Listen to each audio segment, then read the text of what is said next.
একদিন বিকেলে পুরনো ফটো অ্যালবাম দেখছিলাম। শ্বশুরজি এসে বসলেন পাশে এবং একটা ছবি দেখিয়ে বললেন, এই মেয়েটা তার প্রথম প্রেম ছিল। তারপর ছবিটা উল্টে দেখলাম, পেছনে লেখা একটা নাম, যা দেখে আমার পুরো মাথা ঘুরে গেল। কারণ এই গল্পটি সম্পূর্ণ শুনলে আপনাদের পানি অটোমেটিক বের হয়ে যাবে। সো যত দ্রুত সম্ভব হাতের কাছে টিস্যু নিয়ে বসে পড়ো। বিছানার চাদর যেন নষ্ট না হয় সেটা সম্পূর্ণ খেয়াল রাখার অনুরোধ জানিয়ে গল্পটি এখন শুরু করব। তার আগে সর্বশেষ অনুরোধ, দয়া করে এমন পানি বের করার গল্প নিয়মিত শুনতে আমাদের চ্যানেলটি সকলেই সাবস্ক্রাইব করুন। ধন্যবাদ। হ্যালো বন্ধুরা, আমার নাম মেঘনা সেন। আমার বয়স ৩৯ বছর। আমার স্বামীর নাম রূপক সেন, বয়স ৫২ বছর। আমাদের ২ সন্তান, রোহন আর অনন্যা। রোহন ২১ বছর বয়সী, ইউনিভার্সিটিতে পড়ে। অনন্যা ১৪ বছর বয়সী, স্কুলে যায়। রবিবার বিকেলে আমি শ্বশুরজির ঘরে পরিষ্কার করছিলাম। আলমারির উপরের তাকে একটা পুরনো লাল মোলাটের অ্যালবাম পেলাম। কৌতূহল হলো, খুলে দেখতে লাগলাম। সব সাদা কালো ছবি, তার যুবক বয়সের। শ্বশুরজি ঘরে ঢুকলেন, দেখলেন আমি অ্যালবাম দেখছি। হেসে বললেন, আমার পুরনো দিনের ছবি দেখছ? এসে আমার পাশে বসলেন। আমি বললাম, হ্যাঁ বাবা, আপনার তরুণ বয়সের ছবি দেখে মজা লাগছে। তিনি অ্যালবাম নিয়ে একটা নির্দিষ্ট পাতা খুললেন। একটা মেয়ের ছবি দেখালেন, সুন্দরী মেয়ে, শাড়ি পরা। বললেন, এই মেয়েটা আমার প্রথম ভালোবাসা ছিল কলেজে পড়ার সময়, কিন্তু বিয়ে হয়নি, আমাদের পরিবার রাজি হয়নি। আমি ছবিটা হাতে নিলাম, কৌতূহল বশত। ছবিটা উল্টে দেখলাম, পেছনে নীল কালিতে একটা নাম লেখা, মেঘনা দেবী। আমার নিজের নামের সাথে হুবহু মিলে যায়। আমার নাম মেঘনা সেন। আমি অবাক হয়ে তার দিকে তাকালাম। তিনি আমার চোখে চোখ রেখে বললেন, এই নামের জন্যই আমার ছেলে যখন তোমাকে বিয়ে করে আনলো, আমি প্রথম দেখাতেই অবাক হয়ে গিয়েছিলাম। তোমার চেহারা, তোমার নাম, সব আমার সেই হারিয়ে যাওয়া প্রেমের কথা মনে করিয়ে দেয়। আমার হাত কাঁপতে লাগল। তিনি ছবিটা আমার হাত থেকে নিয়ে বললেন, তুমি কি জানো কেন আমি তোমাকে এত যত্ন করি? কারণ তুমি আমার সেই অপূর্ণ ভালোবাসার পুনর্জন্ম। ভাগ্য আমাকে দ্বিতীয় সুযোগ দিয়েছে। তিনি আরও কাছে এসে আমার হাত ধরলেন, বললেন, এবার আমি ভুল করব না, আমি তোমাকে হারাবো না। তুমি যদি রাজি থাকো, আমি আমার ছেলের কাছ থেকে তোমাকে ছিনিয়ে নেব। তুমি হবে আমার স্ত্রী, আমার মেঘনা, যাকে আমি ৪০ বছর ধরে খুঁজে বেরিয়েছি। আমার পুরো মুখ লাল হয়ে গেল। বুকের ভেতর একটা রোমাঞ্চকর অনুভূতি ছড়িয়ে গেল। তার ভালোবাসার পুনর্জন্ম, কি অদ্ভুত। কিন্তু মুখে দৃঢ়ভাবে বললাম, বাবা, এটা শুধু একটা কাকতালীয় ঘটনা। আমি আপনার বৌমা, এমন সম্পর্ক সম্ভব নয়। তিনি হাসলেন, একটা রহস্যময় হাসি। বললেন, তুমি ভুল বুঝেছ মেঘনা। আমি তোমাকে আমার স্ত্রী বানাতে চাইছি না। আমি তোমাকে একটা গোপন কথা বলতে চাইছি। আমার সেই প্রথম প্রেম মেঘনা দেবী, সে আসলে তোমার মা ছিল। আমি হতবাক হয়ে গেলাম। কি বলছেন আপনি? তিনি বললেন, হ্যাঁ, ৪০ বছর আগে আমি মেঘনা দেবীকে ভালোবাসতাম, কিন্তু আমার বাবা তাকে মেয়ে হিসেবে মেনে নিতে পারল না, কারণ সে ছিল গরিব ঘরের মেয়ে। আমরা আলাদা হয়ে গেলাম। কয়েক বছর পরে আমি শুনলাম সে অন্য একজনকে বিয়ে করেছে, নাম সেনগুপ্ত পরিবার, তোমার বাবা। তারপর আমিও বিয়ে করলাম, কিন্তু মেঘনাকে ভুলতে পারিনি।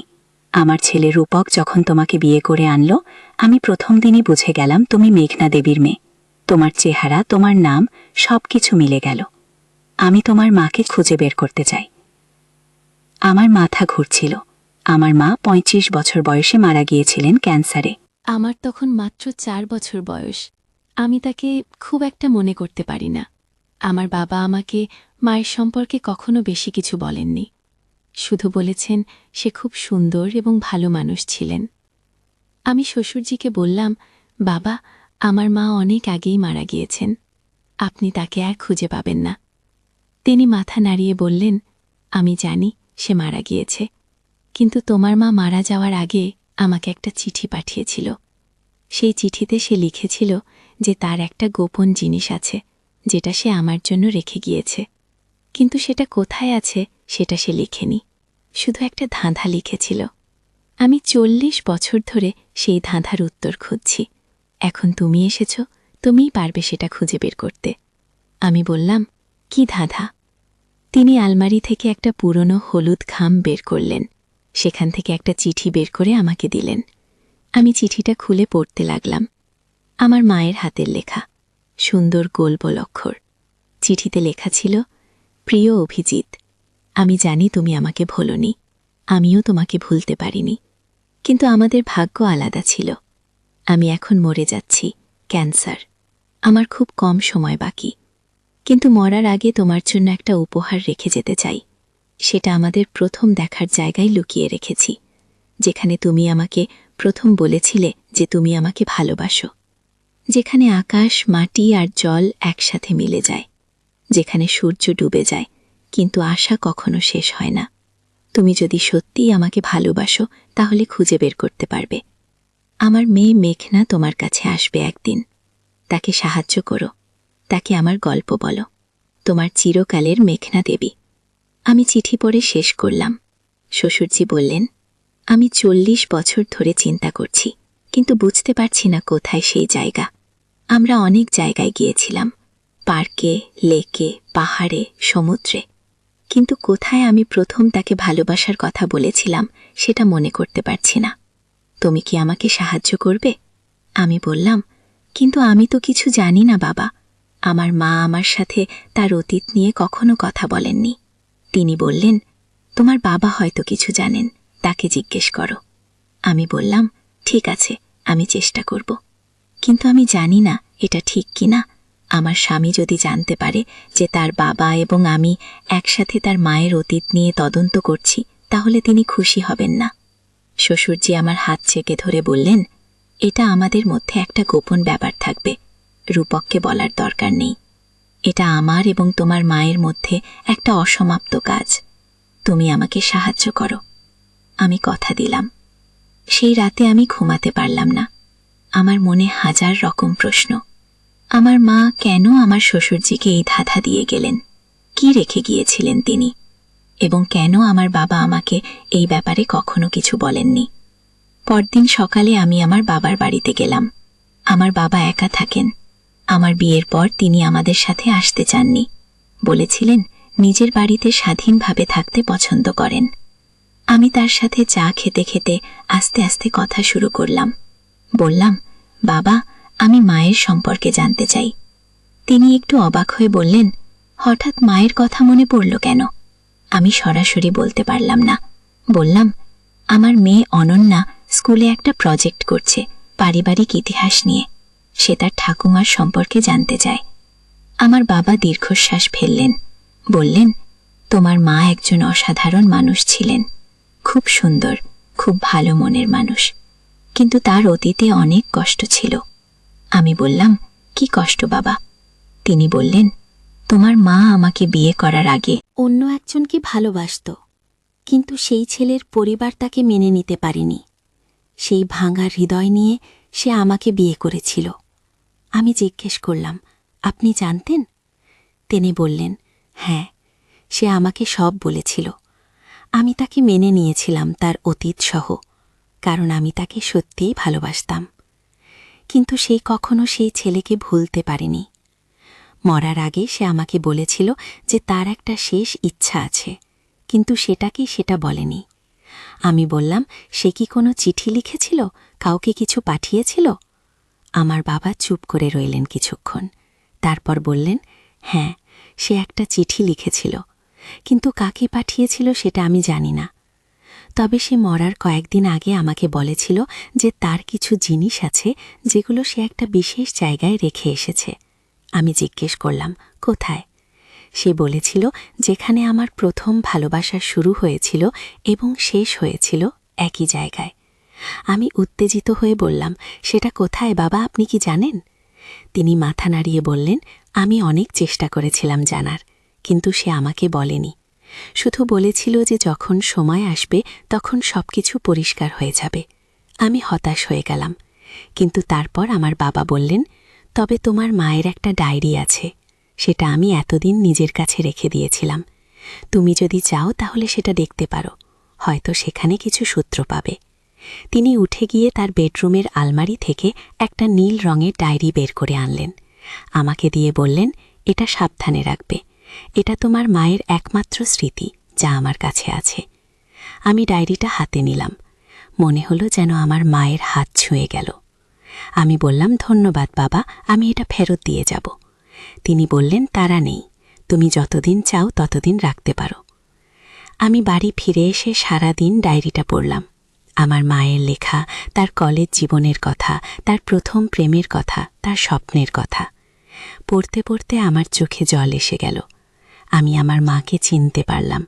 তিনি কি সুন্দর স্বপ্ন দেখতেন, কিভাবে ভালোবাসতেন, এবং সেই ভালোবাসা কিভাবে ভেঙে গিয়েছিল।